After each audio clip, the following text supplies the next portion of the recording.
Hello दोस्तों, नमस्कार। स्वागत है आपके अपने यूट्यूब चैनल में। आज हम ईवीएस से संबंधित प्रश्नों को हल करेंगे जो परीक्षा की दृष्टि से अत्यंत महत्वपूर्ण है। आज का पहला प्रश्न है, हमारे देश के नीचे दिए गए किन दो राज्यों के लोगों का सर्वप्रिय भोजन इडली, वड़ा, डोसा, सांभर और नारियल की चटनी है? ऑप्शन ए है तेलंगाना गुजरात, ऑप्शन बी है ओडिशा आंध्र प्रदेश, ऑप्शन सी है तमिलनाडु आंध्र प्रदेश, ऑप्शन डी है गोवा केरल। तो इस क्वेश्चन का सही आंसर है ऑप्शन सी, तमिलनाडु और आंध्र प्रदेश का सर्वप्रिय भोजन इडली, वड़ा, डोसा, सांभर और नारियल की चटनी है। भारत को विविधताओं का देश कहा जाता है। यहाँ हर राज्य की अपनी अलग अलग पहचान है। लोगों के रहन सहन से लेकर खान पान में भी हर राज्य एक दूसरे से भिन्न है। गुजरात का सर्वप्रिय भोजन है खांडवी और ढोकला, ओडिशा का छेना पोड़ा, आंध्र प्रदेश का छिपा पुलुसु और केरल का एरिसेरी। अगला प्रश्न है, यदि कोई व्यक्ति मुंबई से चंडीगढ़ तक सबसे छोटे रेलमार्ग से होकर रेलगाड़ी द्वारा यात्रा करता है तो कौन से राज्य से उसे होकर गुजरना नहीं होगा? ऑप्शन ए है Haryana, option B Punjab, option C Rajasthan, option D Gujarat. तो इस क्वेश्चन का सही आंसर होगा ऑप्शन बी पंजाब। यदि कोई व्यक्ति मुंबई से चंडीगढ़ तक सबसे छोटे रेल मार्ग से होकर रेलगाड़ी द्वारा यात्रा करता है तो उसे पंजाब राज्य से होकर नहीं गुजरना पड़ेगा, बल्कि गुजरात, राजस्थान, हरियाणा से होकर गुजरना पड़ेगा। इस प्रकार पहले ट्रेन मुंबई से चलते हुए गुजरात राज्य में प्रवेश करेगी और फिर गुजरात होते हुए राजस्थान, हरियाणा तक जाएगी। रेल मार्ग लंबी दूरी तक स्थूल वस्तुओं और यात्रियों के स्थल परिवहन की एक विधा है। यूरोप में विश्व का सघनतम रेल तंत्र पाया जाता है। भारतीय रेल की स्थापना 1853 में हुई थी। अगला प्रश्न है, निम्नलिखित में से ऐसे दो जानवरों के समूह को चुनिए जिनके आगे के दांत जीवन पर्यंत वृद्धि करते रहते हैं, अतः वे अपने दांतों को बहुत लंबा न होने देने के लिए वस्तुओं को कुतरते व काटते रहते हैं। ऑप्शन ए है छिपकली और गिलहरी, ऑप्शन बी छिपकली और कछुआ, ऑप्शन सी चूहा और गिलहरी, ऑप्शन डी सांप और गिलहरी। तो इस क्वेश्चन का सही आंसर होगा ऑप्शन सी, चूहा और गिलहरी के आगे के दांत जीवन पर्यंत वृद्धि करते रहते हैं, अतः वे अपने दांतों को बहुत लंबा न होने देने के लिए वस्तुओं को कुतरते व काटते रहते हैं। सांप के दांत नुकीले होते हैं, पर वह अपने शिकार को चबाकर नहीं खाता, पूरा निगल जाता है। और छिपकली में खूंटियों के पंख के सदृश दांत मिलते हैं और कछुआ दंत विहीन होता है। अगला प्रश्न है, कन्नौज एक जिला है जो समस्त भारत में इत्र के लिए प्रसिद्ध है। यह जिला किस राज्य का भाग है? Option A Haryana, option B Uttarakhand, option C Bihar, option D Uttar Pradesh. तो इस क्वेश्चन का सही आंसर है ऑप्शन डी उत्तर प्रदेश। कन्नौज जो समस्त भारत में इत्र के लिए प्रसिद्ध है, यह जिला उत्तर प्रदेश राज्य का भाग है। फूलों को एकत्र करके रसायन विधि से इत्र निकाला जाता है। इत्र मुख्य रूप से अरबी भाषा के शब्द औत्र से बना है। इस शब्द का अर्थ है खुशबू। सिंधु घाटी सभ्यता में इत्र बनाने के पात्र का साक्ष्य मिला है। अगला प्रश्न है, रेत के टीले कहाँ पाए जाते हैं? Option A Afghanistan England, option B Uzbekistan Bangladesh, option C Berlin और Rajasthan, option D Abu Dhabi और अफगानिस्तान। तो इस क्वेश्चन का सही आंसर है ऑप्शन डी अबू धाबी और अफगानिस्तान में रेत के टीले पाए जाते हैं। जबकि इंग्लैंड, बर्लिन यूरोप महाद्वीप के देश हैं जो कि ठंडे प्रदेश हैं, और बांग्लादेश एशिया महाद्वीप का देश है जहां वन बहुतायत में पाए जाते हैं। पवन द्वारा रेत एवं बालू के निक्षेप से निर्मित टीलों को बालू का स्तूप या टिब्बा कहते हैं। भौतिक भूगोल में एक टिब्बा या एक टीला पहाड़ी है जिसका निर्माण बायुड़ अर्थात वायु द्वारा मिट्टी को एक स्थान से दूसरे स्थान उड़ाकर ले जाना प्रक्रियाओं द्वारा होता है। अगला प्रश्न है, भोपाल बंगलुरु के ठीक उत्तर में है तथा गांधीनगर भोपाल के ठीक पश्चिम में है, तो गांधीनगर के सापेक्ष बंगलुरु की दिशा होगी। ऑप्शन ए उत्तर पश्चिम, ऑप्शन बी दक्षिण पश्चिम, ऑप्शन सी दक्षिण पूर्व, ऑप्शन डी उत्तर पूर्व। तो इस क्वेश्चन का सही आंसर होगा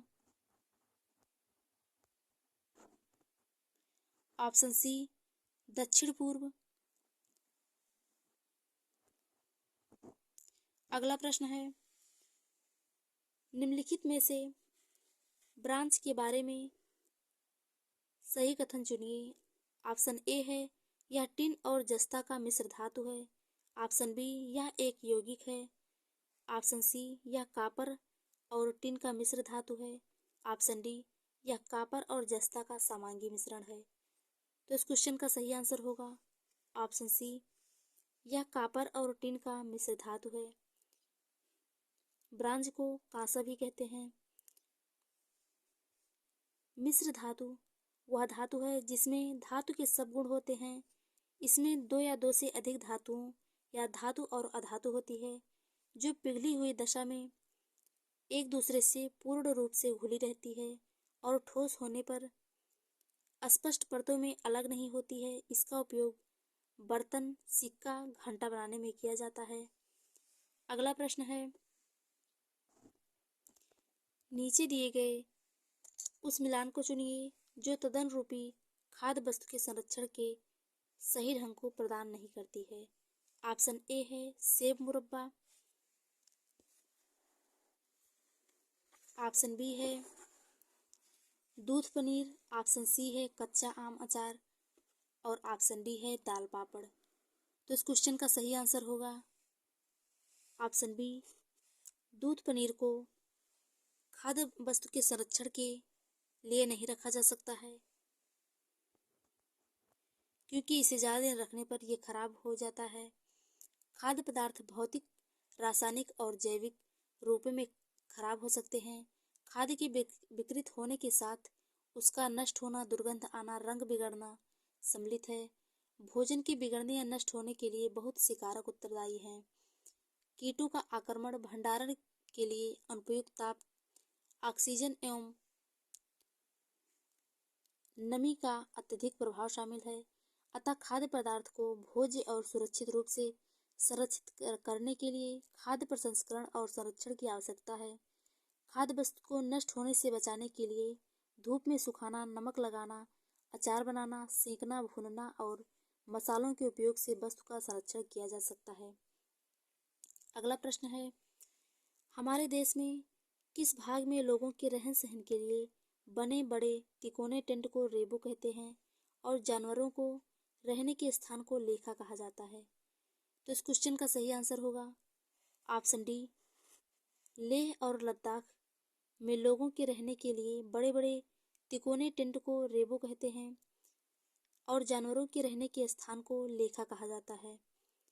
याक के बाल से बुनाई करके चांगपा लोगों के द्वारा पट्टियां बनाई जाती हैं और उन्हें आपस में सिलकर जोड़ लेते हैं और रेबो नामक टेंट का निर्माण करते हैं। रेबो के आसपास ही चांगपा के लोग भेड़ बकरियों को रखने के लिए लेखा बनाते हैं। लेखा की दीवारें पत्थरों और चट्टानों को एक दूसरे पर रखकर बनाते हैं। अगला प्रश्न है, हमारे देश में संघ शासित प्रदेशों की संख्या है। ऑप्शन ए 6 union territories, 7 union territories, 8 union territories, 9 union territories. तो इस क्वेश्चन का सही आंसर है ऑप्शन सी 8। संघ शासित प्रदेशों की संख्या 8 है और हमारे देश में राज्यों की संख्या 28 है। केंद्र शासित प्रदेश हैं अंडमान और निकोबार द्वीप समूह, चंडीगढ़, दादरा एवं नागर हवेली और दमन दीव, दिल्ली, जम्मू कश्मीर, लद्दाख, लक्षद्वीप, पुदुचेरी। ये 8 संघ शासित प्रदेश हैं। अगला प्रश्न है, नीचे दिए गए उस 3 राज्यों के समूह को चुनिए जिसके सभी राज्यों के समुद्र तट अरब सागर पर स्थित हैं। Option A Kerala, Karnataka, Maharashtra, option B Gujarat, Maharashtra, Tamil Nadu. Option C Andhra Pradesh, Gujarat, Telangana. Option D Kerala, Karnataka, Odisha. तो इस क्वेश्चन का सही आंसर है ऑप्शन ए केरल, कर्नाटक और महाराष्ट्र राज्यों के समुद्र तट अरब सागर पर स्थित हैं। मुख्य भूभाग के दक्षिण पूर्व में अंडमान और निकोबार द्वीप समूह, बंगाल की खाड़ी में तथा दक्षिण पश्चिम में लक्षद्वीप समूह अरब सागर में स्थित है। दक्षिण में समुद्र पार हमारे पड़ोसी दो द्वीप समूह राष्ट्र श्रीलंका और मालदीव हैं। भारत और श्रीलंका के बीच में छोटा समुद्री रास्ता पाक जल संधि तथा मन्नार की खाड़ी है। मालदीव लक्षद्वीप समूह के दक्षिण में स्थित है। अरब सागर के तट पर स्थित निम्नलिखित राज्य हैं: गुजरात, महाराष्ट्र, गोवा, कर्नाटक, केरल। अगला प्रश्न है, छऊ नृत्य किस राज्य के सामान्य लोगों का नृत्य है?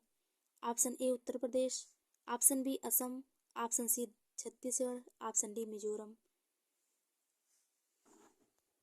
छऊ नृत्य बंगाल, ओडिशा, झारखंड का प्रसिद्ध लोक नृत्य है, इसलिए इसमें से कोई भी ऑप्शन सही नहीं है। पहले के नर्तक और आज के नर्तक भी भारतीय नृत्य कला के नियमों का पालन करते हैं, जिसका आधार अभिनय है। इसका भी मूल शास्त्र भरत मुनि का नाट्य शास्त्र ही रहा है। नाट्य शास्त्र में नृत्य और नृत्य दो शब्द मिलते हैं। नृत्य यानी अभिनय, इसमें शब्द और भंगिमा महत्वपूर्ण है। छऊ लोक नृत्य आंतरिक भावनाओं व विशेष वस्तु को संकेतों द्वारा व्यक्त किया जाता है। कथक उत्तर प्रदेश का शास्त्रीय नृत्य है। बिहू असम का, पंथी और राउत छत्तीसगढ़ का, चेराओ मिजोरम का है। आयोग ने छऊ नृत्य को छत्तीसगढ़ से संबंधित माना है, जबकि छऊ नृत्य बंगाल, ओडिशा और झारखंड का प्रसिद्ध लोक नृत्य है। आज की वीडियो में बस इतना ही। धन्यवाद।